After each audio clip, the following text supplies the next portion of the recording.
My name is Dr. Miranda Torres, and 2 days before Thanksgiving, my family finally said what I had always felt but never dared to believe: "Don't come this year." Those 4 words arrived in a text from my younger sister, Vanessa, while I was sitting in the staff lounge of Mercy General in Chicago, still wearing my trauma scrubs, reviewing patient charts between shifts. For a moment, I thought it was a joke. I stared at my phone, reading and rereading the message.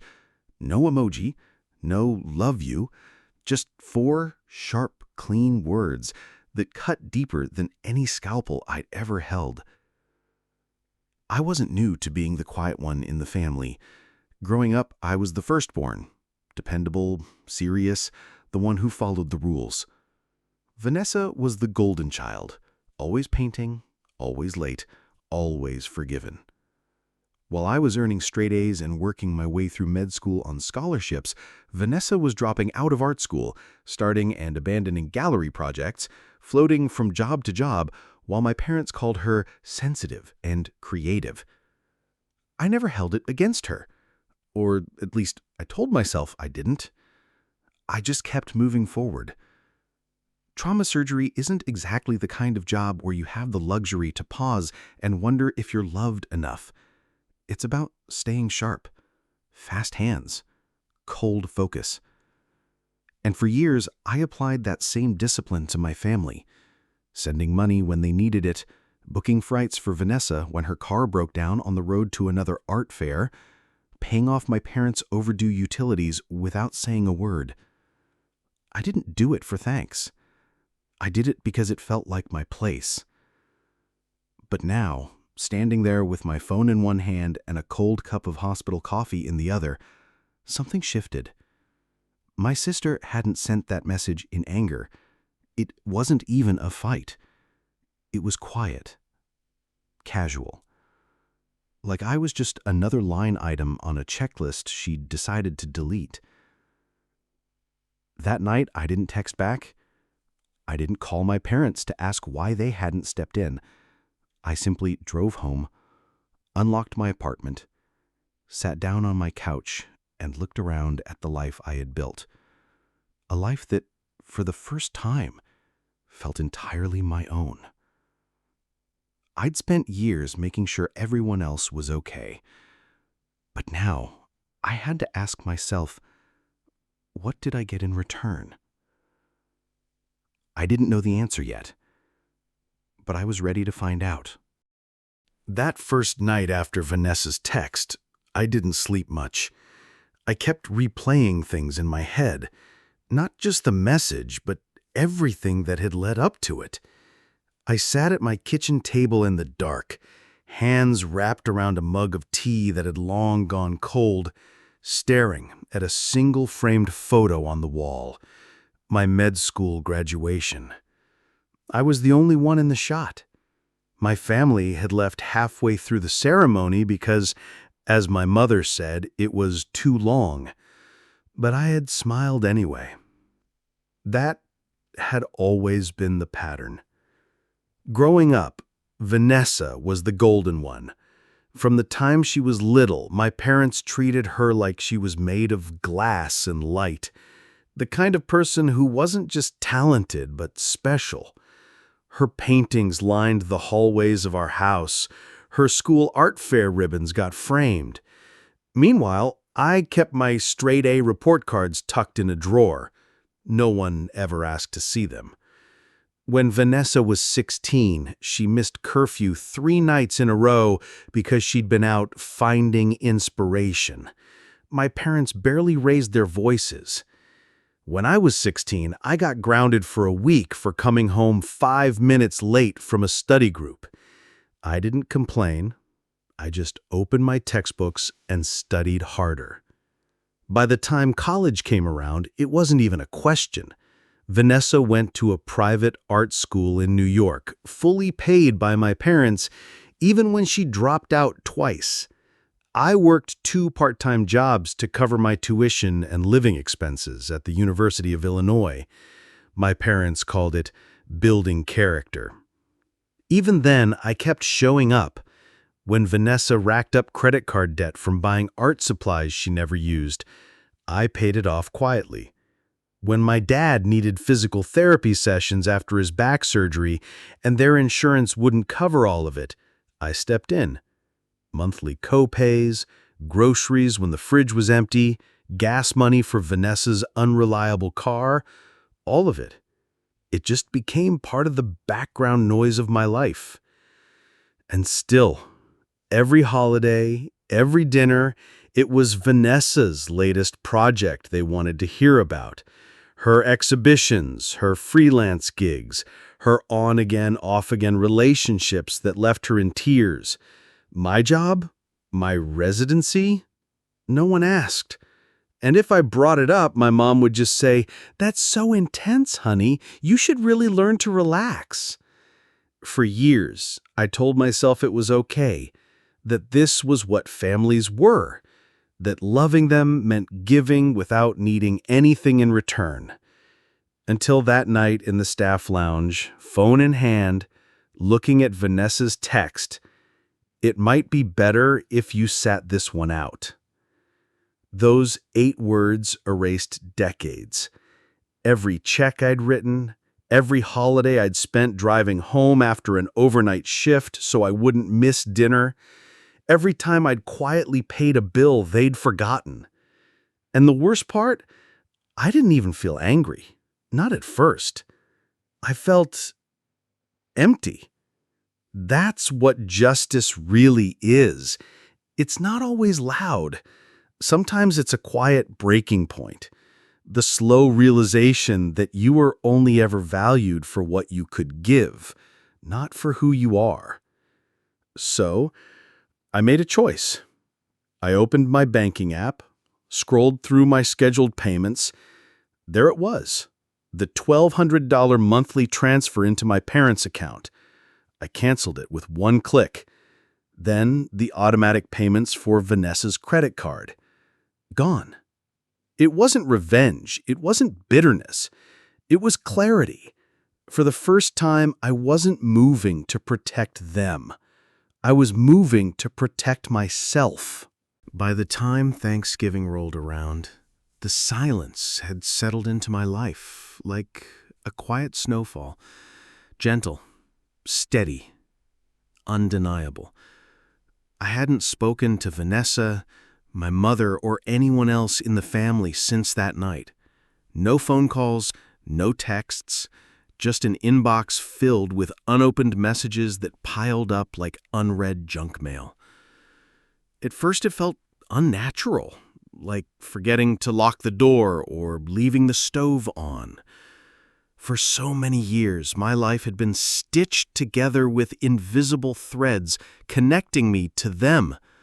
Monthly deposits into my parents' account to cover their utilities, quiet Venmo transfers to Vanessa whenever she posted about another rough month, even a shared emergency savings account, a quiet safety net I'd built for them without ever telling anyone.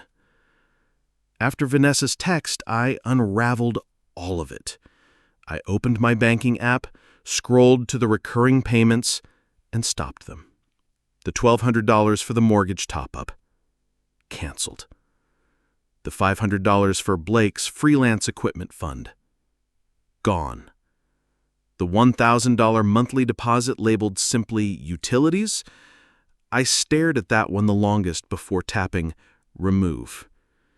It wasn't an impulsive decision. It wasn't fueled by anger. It was quiet. Clean. When the system asked me, "Are you sure?" I clicked yes. And just like that, for the first time in years, my accounts were my own. That was on a Monday. By Wednesday evening, my apartment felt different, lighter somehow. I wasn't staring at my phone waiting for a message. I wasn't checking my bank balances twice a day, mentally budgeting for everyone else's needs. It felt like breathing fresh air after holding your breath underwater for too long. Then Thanksgiving morning came. I wasn't working that day, a rare thing. I had swapped shifts with the colleagues so I could make it to dinner. The rosemary stuffing ingredients were still in my fridge. I hadn't even touched them. Instead, I sat on my couch in pajamas with a reheated cup of coffee, watching the gray November sky from my window. That's when my phone buzzed. Vanessa. Again. The message was simple. "Where are you? Mom says the power's out. We need help." I stared at it for a full minute. No greeting, no apology, just expectation. As if nothing had changed. As if I was still the silent support system in the background. For a brief second, habit kicked in. I almost grabbed my coat, keys in hand. That muscle memory was still there. The need to fix things, to show up, to cover the gaps they didn't even realize they had created. Then I set the phone down. I walked to my kitchen instead, opened the fridge and pulled out one of the pre-made turkey dinners I had grabbed from the hospital cafeteria the night before. Microwave. 2 minutes. While it heated, the phone buzzed again. Same message. Then another from my mom, then my dad, then Vanessa again. I let them all go unanswered. 2 minutes later, I sat at my small kitchen table, alone, eating hospital turkey and instant stuffing. And for the first time in as long as I could remember, I didn't feel heavy. I didn't feel bitter or sad. I felt light. That's the thing no one talks about when it comes to setting boundaries. It's not the rage or the dramatic fights. It's the quiet afterward. The space that opens up when you stop carrying weight that was never meant to be yours. It wasn't about punishing them. It wasn't about revenge. It was about choosing myself for once. That day, sitting in the stillness of my apartment, I finally understood that being the reliable one doesn't mean letting yourself become invisible. Exactly 1 week after Thanksgiving, I was standing in the hospital lobby waiting for my coffee when it happened. I wasn't thinking about Vanessa. I wasn't thinking about my family. I was running through patient charts in my mind, half listening to the soft piano music piped in through the speakers. Then, a voice broke through. "Excuse me, Dr. Torres, right?" I turned, expecting a nurse or maybe a patient's relative, but the man in front of me wasn't familiar. Early 40s, tailored suit, polished shoes that didn't quite fit the usual hospital visitor profile. "Yes," I said cautiously. "That's me." He smiled, holding out his hand. "I'm Aaron Castillo. My father was Emilio." I blinked, the name triggering a memory. Emilio. Pancreatic cancer patient. Dignified until the very end. I had stayed late nights in his room when he couldn't sleep, adjusting his pain management, listening to his stories about growing up in Queens. I hadn't thought about him in months. "You were the attending doctor for my dad last year," Aaron continued, his voice warm but serious. "You made a huge difference. For him, for all of us." A quiet kind of pride filled my chest, but I kept my reply professional. "I'm glad I could help." He chuckled lightly. "You did more than help." We spoke for a few more minutes, about his father, about how the family was doing now. Then Aaron glanced around the lobby, as if making sure no one else was listening. His voice dropped slightly. "I realized something else. I met you before. Sort of." My brows furrowed. "How's that?" He said, "A family dinner. A while back, gallery sponsors, some clients. I was there for Vanessa." The name hit like a cold gust of wind. My expression must have changed, because Aaron gave a wry smile. Yeah, he said, gently. I put it together later. I didn't know you were related, but at that dinner, I overheard some things. My stomach tensed. What kinds of things? Aaron hesitated, clearly debating how much to say. Then he just shrugged lightly. Nothing specific, just the way they spoke about you, your family, Vanessa, talking about how you think you're better than everyone, always at the hospital, always too busy, always too serious. I said nothing. My hands curled slightly around my coffee cup. I didn't say anything then, Aaron continued quietly. It wasn't my place, but I remembered you. And after my father passed, I couldn't forget it. How different you were from how they described you. There was a beat of silence. Anyway, Aaron said, voice lighter now, I quietly pulled my sponsorship from Vanessa's gallery about a month ago. No big announcement, just stepped back. I blinked. You didn't have to do that. I know, he said, tucking his hands in his pockets, but I couldn't support that. Not after seeing the truth for myself. He offered a small smile before stepping away. Take care, Dr. Torres. I stood there in the lobby long after he was gone, coffee cooling in my hand. For the first time, I felt something I hadn't let myself feel before. Not just peace, but power. Because I hadn't said a single word, I hadn't posted anything online, I hadn't confronted Vanessa. The truth had spoken for itself. It spread quietly, through Aaron, through his network. I later learned, weeks later, through colleagues and whispers from mutual acquaintances, that more clients had withdrawn from Vanessa's gallery. Word got around. Her events were emptier. Sponsors evaporated. And I had done nothing except stand tall and stay silent. That afternoon, as I walked back to my office, I passed the family photo wall in the hospital hallway, a place where patients' families had sent thank you cards and pictures. Right in the center was a letter from the Castillo family. I hadn't noticed it before. You saved us more than you'll ever know, it read. I smiled. I didn't need my family's approval to matter. I didn't need their recognition to know my worth. The world was paying attention all along. 3 months after that final court hearing, life had finally begun to feel steady again. Not simple. Nothing was ever truly simple when you'd had your name dragged through public mud and reclaimed it again, but steady in a way that meant peace. The last judgment came down on a drizzly Thursday afternoon. I was in Anna's office, sipping tea instead of coffee this time. We both listened as the judge's ruling echoed through the speakerphone. Victor Whitman was ordered to forfeit all claims to the Manhattan brownstone, the Montana property, and all jointly held investment accounts. He was fined $4.2 million in damages related to financial fraud, and ordered to dissolve his consultancy firm pending a full audit.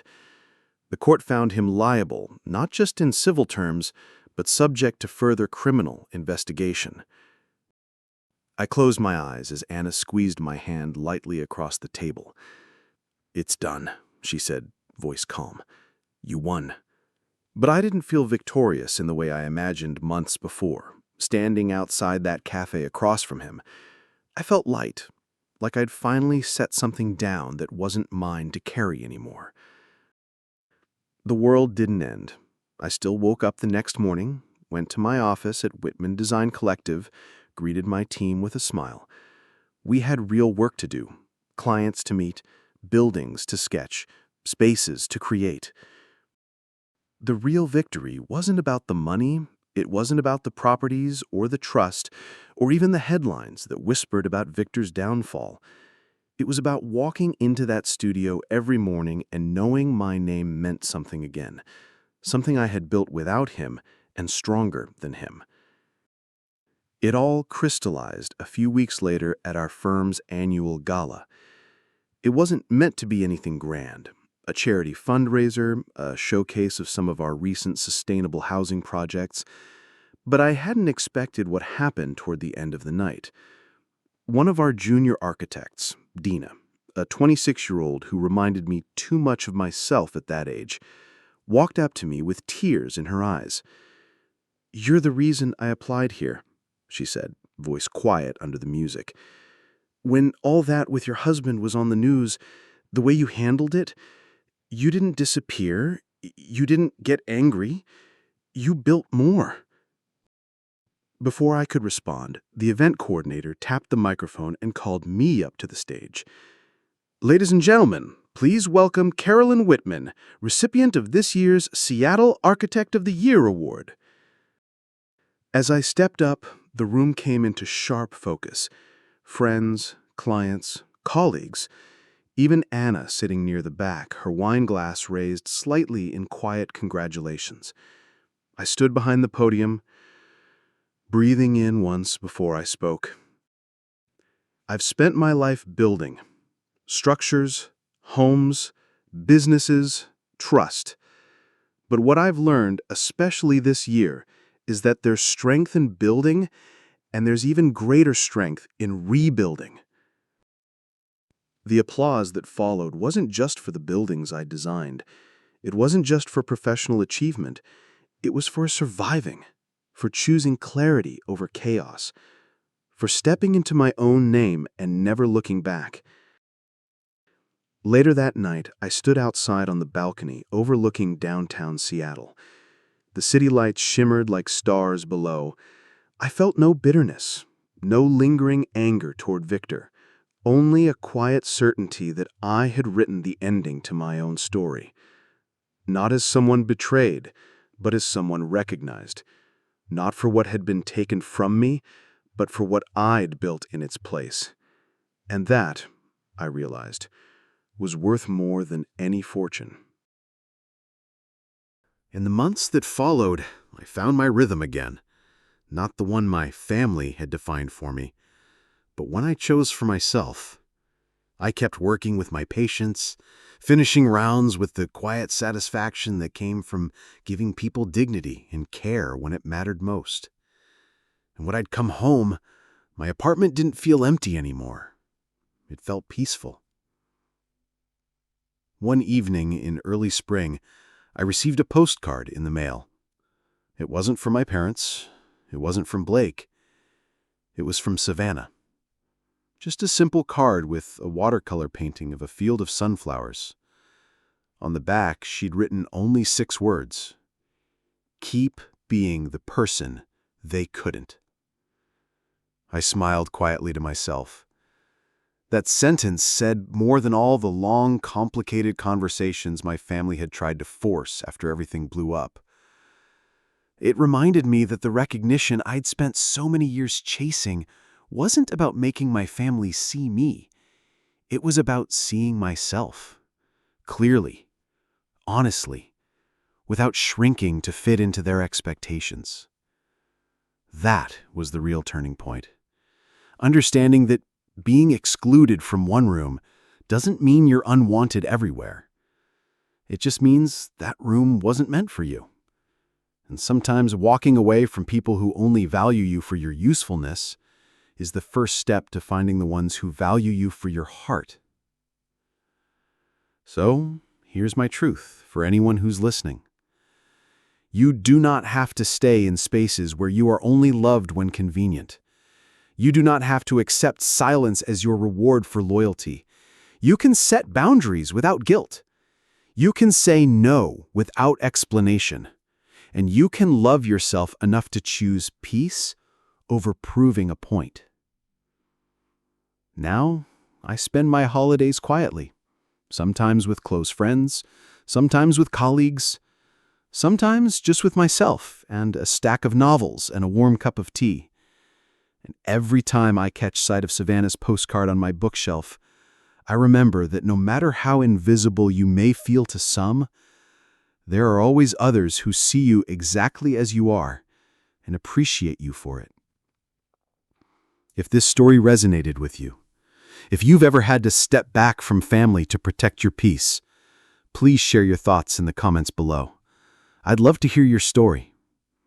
And don't forget to like this video and subscribe for more real, honest moments like this one. Sometimes the strongest thing you can do isn't showing up. It's choosing not to.